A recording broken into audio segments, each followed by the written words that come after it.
Dear students, very good morning to all. Friends, in the present lecture, we are going to discuss about the remedies of primary agricultural credit societies. Friends, in the previous lecture, we have discussed about the problems of primary agricultural credit society.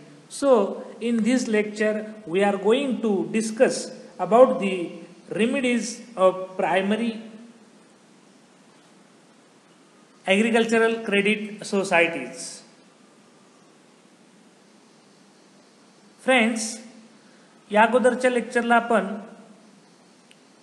सहकारी प्राथमिक कृषी सहकारी पतपुरवठा संस्थांच्या ज्या अडचणी समस्या आहेत यावर सविस्तरपणे भाष्य केलेलं होतं. तर या लेक्चरला आपण या समस्यावरती काय उपाययोजना आहेत का, काय उपाय आहेत का यावर सविस्तरपणे चर्चा करणार आहोत. आणि आजच्या या लेक्चरला आपण प्राथमिक कृषी सहकारी पतपुरवठा संस्थेच्या समस्या दूर करण्यासाठी ज्या उपाययोजना आहेत त्या उपाययोजनांच्या वरती सविस्तरपणे चर्चा करणार आहोत.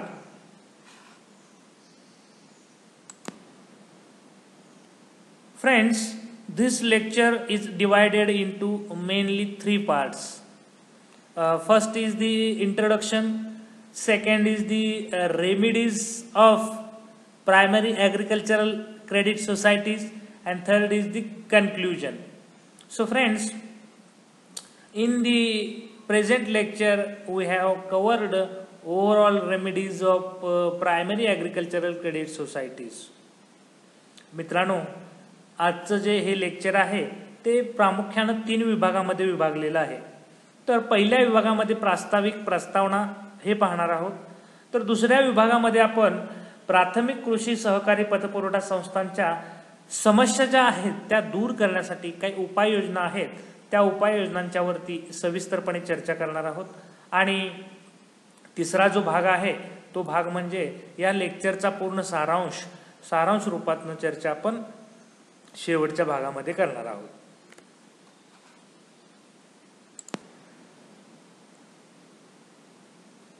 Friends, in the previous few lecture we are discuss about the primary agricultural credit society. In the first part we are discussing about the organization and introduction of primary agricultural credit society, and second part is the function of the primary agricultural credit society, and third part we are discussing about the problems of primary agricultural credit society. So in the present lecture we are going to discuss in the remedies of primary agricultural credit society. मित्रांनो, प्रस्तावनेच्या भागामध्ये आपण यापूर्वीच्या लेक्चरला आपण काय काय अभ्यास केला आहे ते पाहून आपण आजच्या लेक्चरला सुरुवात करणार आहोत. मित्रांनो, या अगोदरच्या लेक्चरला आपण सुरुवातीला प्राथमिक कृषी सहकारी पतपुरवठा संस्थांची रचना कशी असते, त्याचं प्रास्ताविक, त्याचे ऑर्गनायझेशन कसं असतं हे पहिल्या लेक्चरला आपण पाहिलं आहे. त्यानंतर प्राथमिक कृषी सहकारी पतपुरवठा संस्थांची कार्ये काय असतात हे आपण दुसऱ्या लेक्चरला पाहिलेलं आहे. मित्रांनो, तिसऱ्या लेक्चरला आपण प्राथमिक सहकारी कृषी पतपुरवठा संस्थांची जी काही समस्या आहेत त्या समस्यांचा अभ्यास आपण या तिसऱ्या लेक्चरला आपण केलेला आहे. तर मित्रांनो, आजच्या या लेक्चरला आपण या प्राथमिक कृषी सहकारी पतपुरवठा संस्थांच्या ज्या समस्या आहेत त्या समस्या सोडवण्यासाठी नेमक्या काय काय उपाययोजना कराव्या लागतील, कोणकोणत्या उपाययोजना आहेत यावर सविस्तरपणे भाष्य करणार आहोत. So let's start with the few more important points in this today's lecture. So first remedies is the development in rural banks.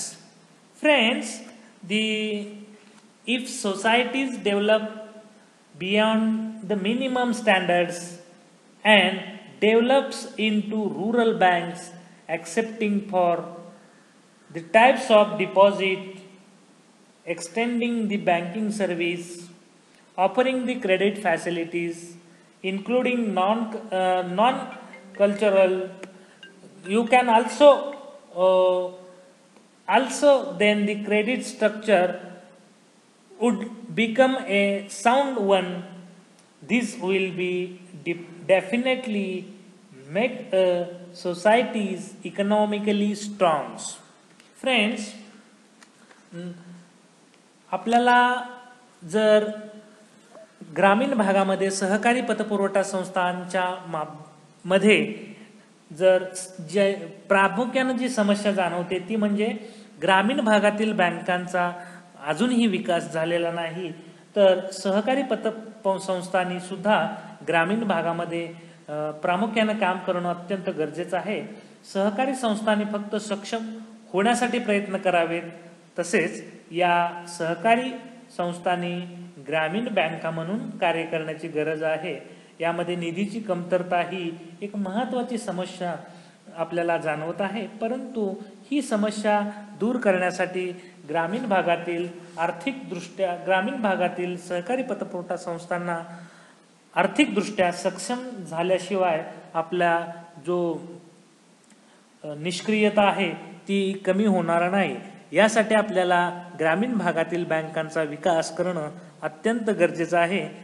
ग्रामीण भागातील बँकांनी वेगवेगळ्या ज्या इतर बँका सुविधा देतात त्या बँकांची सुविधा आपल्या बँकेमध्ये, आपल्या प्राथमिक कृषी पतपुरवठा संस्थेमध्ये देण्यात याव्यात, तरच आपल्या समाजाला आर्थिकदृष्ट्या आपण प्रबल करू शकतो.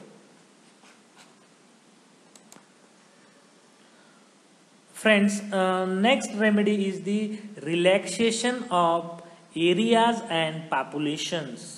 क्षेत्र आणि लोकसंख्याच्या जी अट आहे ती अट शिथिल करणं हे अत्यंत गरजेचं आहे. Friends, the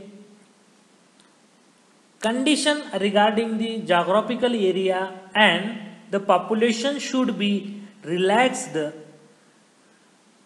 so that the operation and membership can be extended to large geographical area as well as remote area. मित्रांनो, या सहकारी पतपुरवठा प्राथमिक कृषी सहकारी पतपुरवठा संस्था आहेत. या संस्थांची काही कार्यक्षेत्र आणि लोकसंख्या यावर अट घातलेली आपल्याला दिसून येते. जर कार्यक्षेत्र आणि ही लोकसंख्येची अट जर वाढवली तर या सहकारी ग्रामीण कृषी पतपुरवठा संस्थांच्या उभारणीसाठी मोठ्या प्रमाणात मदत होऊ शकते. म्हणजेच जे क्षेत्र असेल, म्हणजेच एरिया, जो शासनाने एरियाची जी अट घातलेली आहे ती शिथिल करून आणि लोकसंख्येचे जे बंधन आहे ते बंधन कमी करून जर या प्राथमिक कृषी सहकारी पतपुरवठांच्या जो कमांड एरिया आहे तो कमांड एरिया वाढवला तर या बँकांना आपली प्रगती करण्यासाठी, म्हणजेच आपले भांडवल उभा करण्यासाठी, त्याचबरोबर मेंबरशिप वाढवण्यासाठी अत्यंत चांगला फायदा याचा होऊ शकतो. म्हणून या उपाययोजनेमधला अतिशय महत्त्वाचा जो भाग आहे तो म्हणजे क्षेत्राची मर्यादा वाढवणे, त्याचबरोबर लोकसंख्येची जी अट आहे ती सुद्धा शिथिल करणं अत्यंत आवश्यक आहे.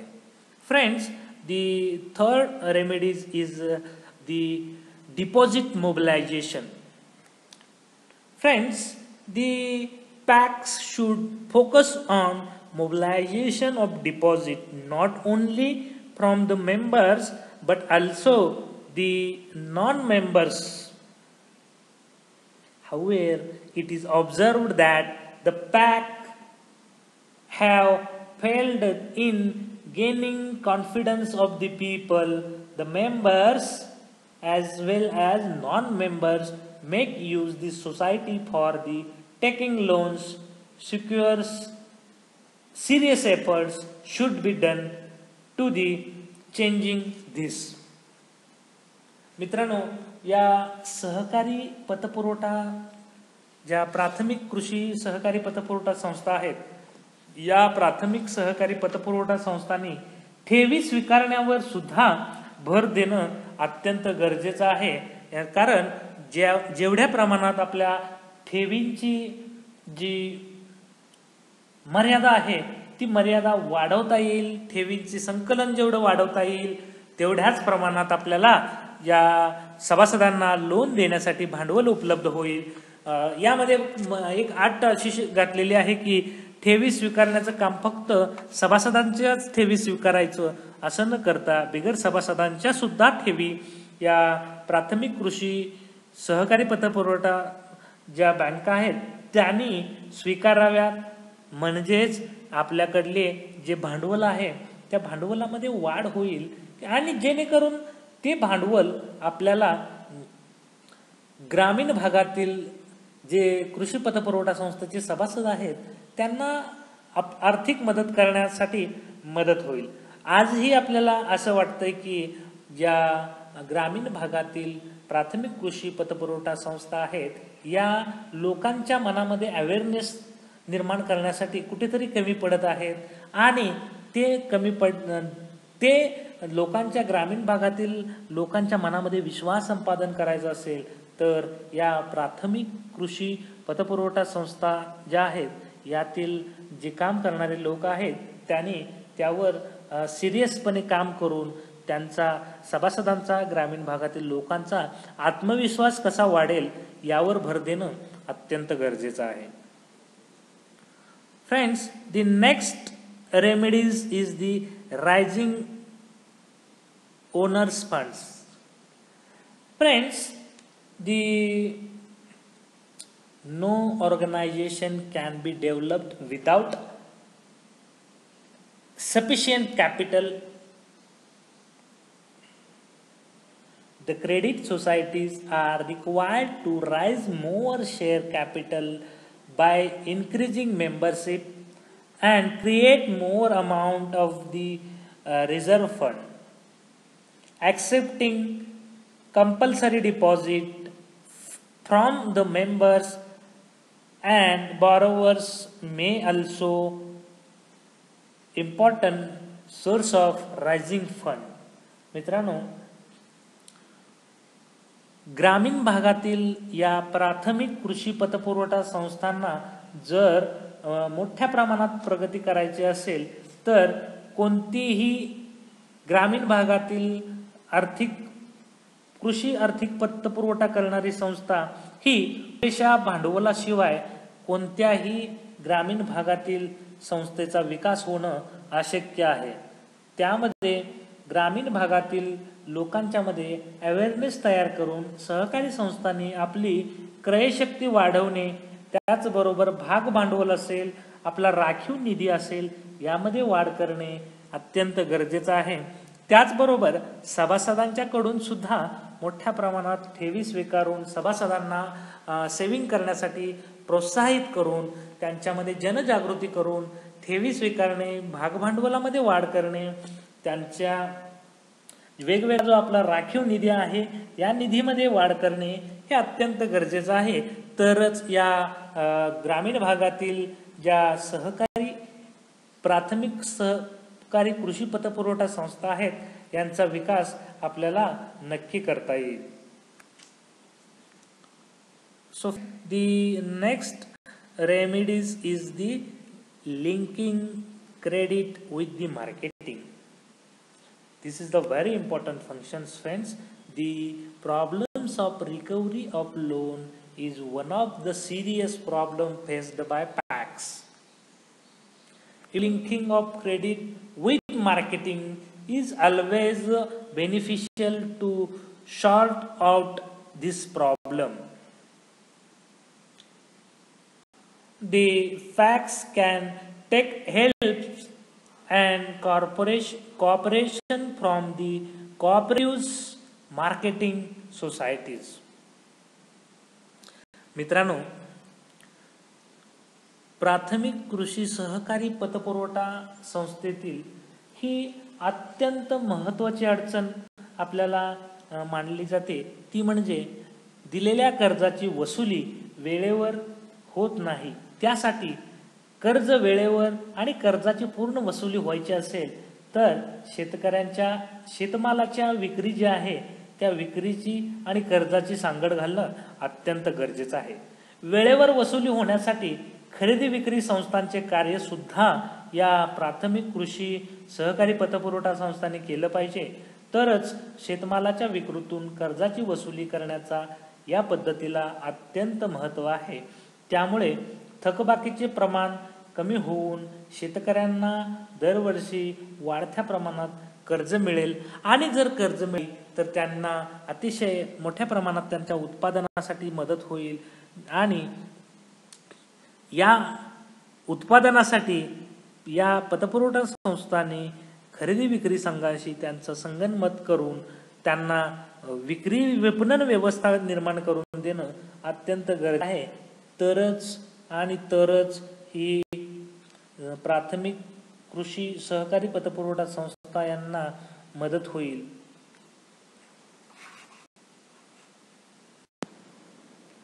Friends, next important remedy is the supplementary services. Friends, the PACs should not restrict themselves to just providing loans to farmers. Rather, they should provide other supplementary services to the members as well as others. Farmers need to service such as the supply of seeds, fertilizers, pesticides, incentives, warehouses and guidance regarding the different activity. मित्रांनो, ग्रामीण भागातील सहकारी पतपुरवठा संस्थांच्या विकासासाठी या प्राथमिक कृषी पतपुरवठा संस्थांनी शेतकऱ्यांना शेतीविषयक पूरक सेवा देणं सुद्धा अत्यंत गरजेचं आहे, जेणेकरून शेतकऱ्यांना केवळ कर्जपुरवठा करूनच भागत नाही तर त्याबरोबर त्यांना पूरक ही सेवा दिल्या पाहिजेत. म्हणजेच कोणत्या तर खते, बी बियाणे, कीटकनाशके, मालांची विक्री, गोदामे, शेतीविषयक मार्गदर्शन इत्यादी सेवा देणं सुद्धा अत्यंत गरजेचं आहे आणि शेतकऱ्यांच्या दृष्टीनं ते तितकंच महत्त्वाचं आहे. म्हणूनच या प्राथमिक कृषी पतपुरवठा संस्थांच्या समस्येवरील हा महत्त्वाचा उपाय मानला जातो, तो म्हणजे शेतकऱ्यांना शेतीपूरक सेवा उपलब्ध करून देणे. Friends, next remedies is the effective supervision and audit.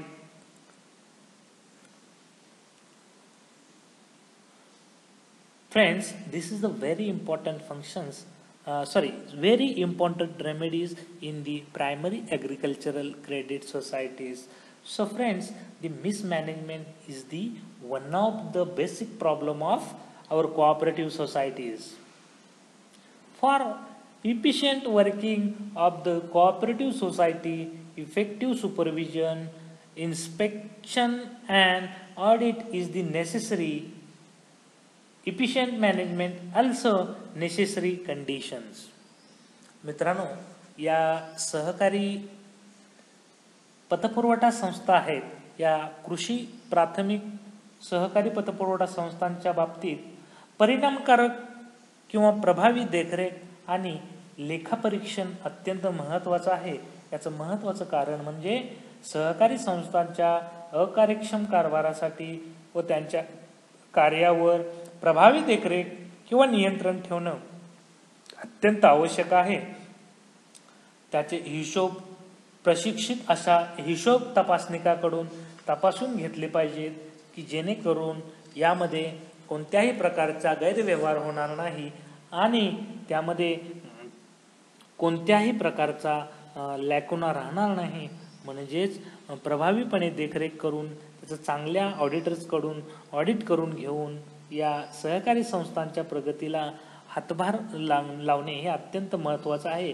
आणि यातला महत्त्वाचा भाग म्हणजे असा की प्रभावी मॅनेजमेंट, प्रभावी जे त्या संस्थेचं मॅनेजमेंट आहे हे अत्यंत चांगलं असणं हे सहकारी कृषी पतपुरवठा संस्थेच्या दृष्टिकोनातून अत्यंत महत्त्वाचं मानलं जातं. Friends, the next remedy is the elimination of vested interest. Friends, it has been pointed out from the time to time that all types of middlemen and money lenders be prohibited from becoming members, so the societies and membership should be open to financially smallest members also. Further, the loan issued to the office barriers and relatives of director be regulated. मित्रांनो, यामध्ये अतिशय महत्त्वाची जी उपाययोजना आहे ती उपाययोजना असं सांगता येईल की हितसंबंधाचे वर्चस्व या सहकारी पतपुरवठा संस्थांच्या मधून कमी करणं अत्यंत गरजेचं आहे. त्यातील सहकारी संस्थांमधील हितसंबंधाच्या लोकांचे वर्चस्व प्रामुख्यानं सातत्यानं आपल्याला राहिलेलं दिसून येतं आणि ते कमी करणं अत्यंत गरजेचं आहे. मित्रांनो, सहकारी कृषी पतपुरवठा संस्थांच्या बाबतीत मिर्धा समितीने अशी एक सूचना केलेली आहे की ग्रामीण भागातील सावकारांना प्राथमिक शेती सहकारी संस्थांच्या सभासद होण्यासाठी अपात्र ठरवावेत. माजी न्यायमूर्ती गजेंद्र दगडकर यांनी असे मत व्यक्त केले आहे की सहकारी संस्था शक्तिशाली घटकांच्या हातातील तलवार बनण्यापेक्षा कमकुवत घटकांच्या हातातील ढाल बनली तर हे अत्यंत सहकारी पतपुरवठा चळवळीच्या दृष्टिकोनातून अत्यंत गरजेचं आहे असं मत माजी न्यायमूर्तींनी व्यक्त केलेलं आहे. Friends, next remedy is the better service to small farmers. The basic objective of cooperative movements to serve the small farmers and weaker section of the society. Therefore, the cooperative credit institutions should recognize and redesign their credit policies towards the deprived sections of the societies. मित्रांनो, लहान शेतकऱ्यांना सुद्धा या ग्रामीण कृषी पतपुरवठा संस्थांनी अतिशय चांगल्या सेवा देणं आवश्यक आहे. यामध्ये लहान शेतकरी, कमकुवत शेतकरी घटकांसाठी सेवा देणं हे सहकारी चळवळीचं प्रमुख उद्दिष्ट असलेलं आपल्याला पाहायला मिळतं. यासाठी सहकारी संस्थांनी आपल्या कर्जविषयक धोरणामध्ये बदल करून लहान व कमकुवत शेतकऱ्यांना अधिक मदत करण्याची व चांगली सेवा देण्यासाठी प्रयत्न करणं अत्यंत गरजेचं असल्याचं आपल्याला दिसून येतं. Friends, the next remedy is the trainings to members. The members of the cooperative society should be educated and well trained regarding the working of cooperative society. The procedure, accounting, democratic functioning, rights and duties, unity, self-sufficient, equality, etc. This will bring positive change among the members and will be beneficial in the general interest. So friends, सभासदांना प्रशिक्षण देणे हे सहकारी संस्थांच्या प्रगतीसाठी अत्यंत महत्त्वाची उपाययोजना मानली जाते. त्यामध्ये सहकारी संस्थांच्या सभासदांना सहकाराच्या विषयीचे व्यवहाराचे ज्ञान, संस्थेची कार्यपद्धती, संस्थेचे हिशोब इत्यादी, स्वसेवा, स्वावलंबन, लोकशाही पद्धतीने कारभार, सभासदांचे हक्क व कर्तव्य, एकता आणि समानता, याबाबत शिक्षण आणि प्रशिक्षण देणं अत्यंत गरजेचं आहे. त्यामुळेच सभासदातील मतभेद दूर होऊन ते सभासदाच्या संस्थेच्या हिताच्या दृष्टिकोनातून सकारात्मक दृष्टिकोनात निर्माण होण्यासाठी अत्यंत गरजेचं मानलं जातं.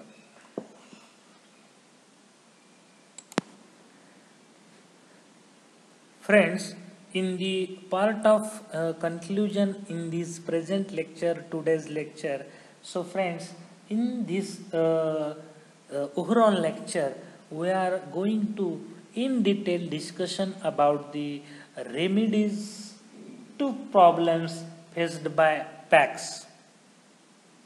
So, most important remedies is the development in rural banks, relaxation of area and population, deposit mobilization, rising owners funds, linking credit with marketing, supplementary services, effective supervision and audit, elimination of vested interest, and the training of members and better service to small farmers. This is the remedies, important remedies of the facing the problems of the primary agricultural credit societies. We discuss in detail point to point in today's lecture. मित्रांनो, प्राथमिक कृषी सहकारी पतपुरवठ्यांच्या समस्या दूर करण्यासाठी ज्या उपाययोजना आहेत त्या उपाययोजनांच्या वरती आजच्या लेक्चरला आपण सविस्तरपणे चर्चा केलेली आहे. त्यामध्ये प्रामुख्यानं ग्रामीण भागातील सहकारी पतसंस्थांनी ग्रामीण बँका म्हणून कार्य करावे, निधींची उभारणी करावी, कर्जाची विक्रीची सांगड घालावी, पूरक सेवा द्याव्यात, परिणामकारक किंवा प्रभावी देखरेख आणि प्रभावी आकांक्षण करावे. त्याचबरोबर सभासदांच्या हितसंबंधाचे जे वर्चस्व आहे, जे संचालक मंडळाने हितसंबंधाचे जे वर्चस्व आहे ते कमी करावे, कर्ज वसुलीमध्ये सुधारणा करावी, त्याचबरोबर लहान शेतकऱ्यांना चांगली सेवा देणे आणि व्यवस्थापनामध्ये कार्यक्षमतेचा वापर प्रामुख्याने करावा. त्याचबरोबर सभासदांना आपल्या सहकारी संस्थेच्या बाबतीत प्रशिक्षण द्यावे, जेणेकरून सभासदां संस्थेचे व्यवहार, संस्थेची कार्यपद्धती, संस्थेचे हिशोब इत्यादी बरोबरच स्वसेवा असेल, स्वावलंबन असेल, लोकशाही पद्धतीने कारभार असेल, सभासदांचे हक्क असतील, इतर कर्तव्य असतील, एकता आणि समानता असेल, याबाबत शिक्षण आणि प्रशिक्षण हे सभासदांना देणं अत्यंत गरजेचं आहे. त्यामुळेच सभासदांमधील मतभेद आणि वर्गभेद कमी होऊन त्यांच्या फायदा हा संस्थेच्या कार्य आणि संस्थेचे हित याबाबत सकारात्मक दृष्टिकोन सभासदांमध्ये निर्माण होऊन सहकारी प्राथमिक कृषी पतपुरवठा संस्थांच्या प्रगतीसाठी अत्यंत महत्त्वाची ज्या समस्या होत्या त्यावरील हे उपाय आपण या लेक्चरला सविस्तरपणे अभ्यासलेले आहेत. So friends, if you any doubt, any queries, any problems of the understanding the today's lecture, you can easily ask, you can freely ask to me. I would like definitely 100% resolving your doubts, your queries, your problems of regarding the today's lecture. मित्रांनो, आजच्या या लेक्चरबद्दल तुमची काही शंका असेल, तुमच्या मनामध्ये काही डाऊट असतील, तर काही अडचणी असतील तर तुम्ही मला एक फ्रीली विचारू शकता, निशंकपणे विचारू शकता. मी त्या शंकांचं 100% निरसन करण्याचा प्रयत्न करेन. त्याचबरोबर तुम्ही मला कोणत्याही माध्यमातून जरी शंका विचारली तरीही चालेल. मी त्या शंकेचं पूर्णपणे निरसन करण्याचा 100% प्रयत्न करेन. सो फ्रेंड्स, ठीक आहे, आज आपण इथंच थांबतोय. धन्यवाद. थँक्यू.